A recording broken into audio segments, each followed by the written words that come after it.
এদেশের মানুষের একটা আকাঙ্ক্ষা ছিল যে অন্তর্বর্তীকালীন সরকার, সেই সরকার আমরা দেখেছি যে তার সময়ে মব কে কিভাবে পৃষ্ঠপোষকতা দেওয়া হয়েছে সরকারি ভাবে, এবং তারা প্রেশার গ্রুপ বলেছে কখনো কখনো এটাকে, এবং নানাভাবে পৃষ্ঠপোষকতা এবং মব সন্ত্রাসের কারণে নানা নারী থেকে শুরু করে নানা ধর্মীয় পীর তারা হত্যার শিকার হয়েছে বা তারা লাঞ্ছিত হয়েছেন। আমরা কিন্তু একটা ঘটনারও বিচার দেখি নাই।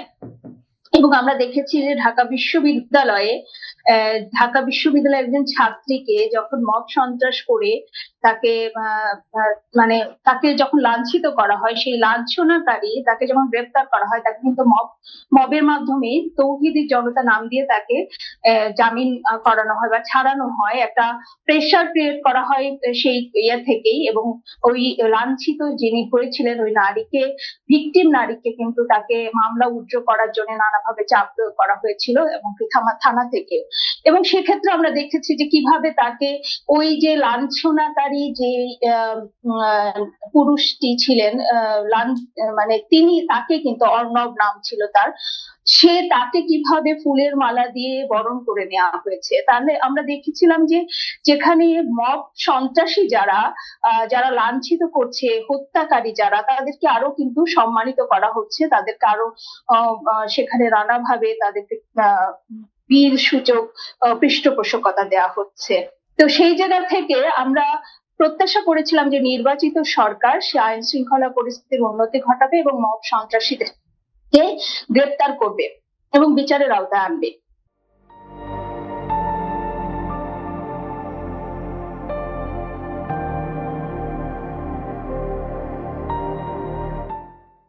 কিন্তু আমরা খুবই মানে দুঃখের সাথে জানাচ্ছি এটা এই যেটা শাহবাগেও ঘটেছে বা বিশেষ করে কুষ্টিয়াতে যে ঘটনাটা ঘটেছে, একজন পীরকে তাকে হত্যা করা হয়েছে, তার মাজার দরবার সেটাকে একদম ভাঙচুর করা হয়েছে। এবং এগুলো কিন্তু ভিডিও ফুটেজ আছে, এগুলো সিসিটিভি ক্যামেরার ফুটেজ আছে, ভিডিও ফুটেজ আছে। এখন পর্যন্ত কিন্তু আমরা দেখলাম না শাহবাগের ঘটনা বলেন এবং কুষ্টিয়ার ঘটনা বলেন, একটা ঘটনাতেও কিন্তু আমরা দেখছি না যে গ্রেপ্তার করা হচ্ছে, বিচারের আওতায় আনা হচ্ছে। এই যে বিচারহীনতার রেওয়াজ, এটা কিন্তু মানুষেরও আইন শৃঙ্খলা পরিস্থিতির প্রতি এক ধরনের তাদের অনাস্থা তৈরি করবে আমাদের দেশের মানুষের।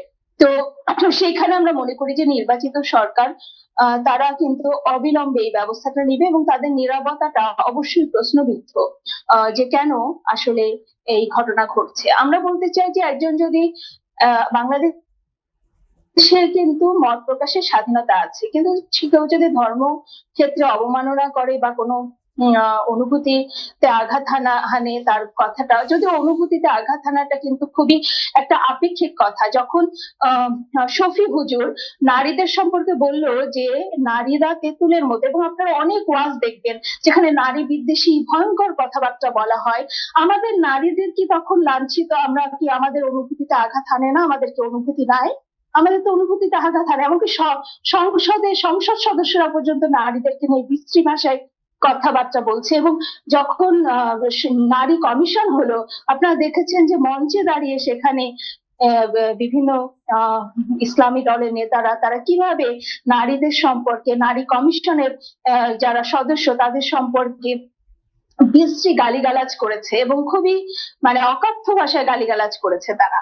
তাহলে এইরকম যে পরিস্থিতি আমরা দেখতে পাচ্ছি, সেটা কিন্তু তাহলে অনুভূতি কি খালি কিছু মানুষের থাকে? আমার মনে হয় যে এই অনুভূতির পেছনেও কিন্তু কিছু ষড়যন্ত্র আছে, এখানে নানা ধরনের বাণিজ্য কাজ করে, সেগুলোই কিন্তু প্রধান বিষয় হয়ে দাঁড়ায়। আমরা পূর্বেও দেখেছি যে যেখানে বিভিন্ন সংখ্যালঘু সম্প্রদায়ের উপর যখন অনুভূতিতে আঘাতের কারণে আক্রমণ করা হয়েছে, কি একটু ব্যাখ্যা করবেন কি? আমরা সেটাই বলছিলাম যে বিভিন্ন ক্ষেত্রে আমরা দেখেছি যে সংখ্যালঘু সম্প্রদায়ের উপর যখন আক্রমণ করা হয়েছে, যেমন কুমিল্লাতে আপনার মনে আছে যে কোরআন রেখে কিন্তু সেখানে করা হলো, এবং এটা কিন্তু এক ধরনের সাজানো ঘটনা।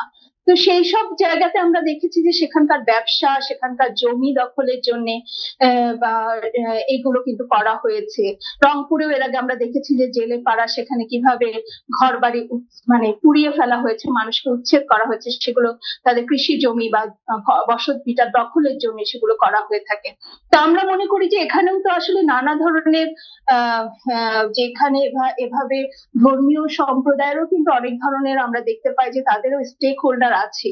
তো সেক্ষেত্রেও কিন্তু এখানে বিভিন্ন যে পীরের মাজার গুলোকে টার্গেট করা হচ্ছে, এক্ষেত্রে হয়তো একটা সরকারি পৃষ্ঠপোষকতায় এভাবে নানাভাবে বিষয়গুলো এনে তাদের যে আপনার বাণিজ্যের বিষয়গুলো আছে সেগুলোকে আসলে প্রসারিত করারই একটা বিষয় হতে পারে। তো আমরা যেটা বলতে চাই যে এটা তো সরকারের দায়িত্ব আইন শৃঙ্খলা পরিস্থিতিটা ঠিক রাখা, তাই না?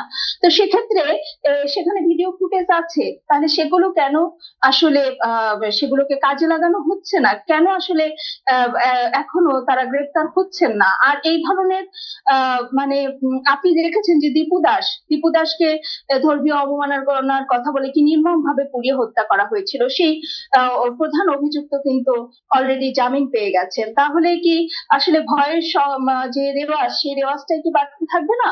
এবং বিচারহীনতার রেওয়াজ যদি বাড়তে থাকে, তাহলে দেশে একটা অরাজক পরিস্থিতি কিন্তু তৈরি হবে। আইনের শাসন প্রতিষ্ঠা করাটা কিন্তু আমরা প্রত্যাশা করেছিলাম নির্বাচিত সরকার দ্রুতই সেই ব্যবস্থাটা নেবে, কিন্তু সেই জায়গাটা থাকছে না। আর আমরা যদি দর্শনগত ভাবে জায়গাটা বলি, তাহলে বাংলাদেশ হচ্ছে বহু মতের একটা দেশ। আপনি দেখেন কুষ্টিয়ার মতো জায়গায় যেখানে হয়েছে, আমরা বলবো যে সেখানে লালনের দেশ সেটা। আমাদের এদেশে নজরুল আছেন, আচ্ছা নজরুলের কবিতা যদি আমরা পড়ি তাহলে কি বলবো? তিনি বিদ্রোহী কবিতায় বলছেন ভগবান বুকে এঁকে দিই পদচিহ্ন। তো সেখানে আসলে মানে আপনি কি বলবেন? আপনি মানুষ কবিতা দেখেন, গাহি সামনের গান, মানুষের চেয়ে বড় কিছু নাই, নহে কিছু মহিয়ান। সেখানে একটা প্যারায় বলছেন যে, সেই কবিতার একটা প্যারায় যে মানুষকে ঘৃণা করি ও কারা কোরআন বেদ বাইবেল চুম্বিছে মরি মরি। তাহলে তাদেরকে তিনি মূর্খ বলছেন, যে যারা বলছেন যে গ্রন্থ মানুষ আনেনি, মানুষ গ্রন্থ এনেছে।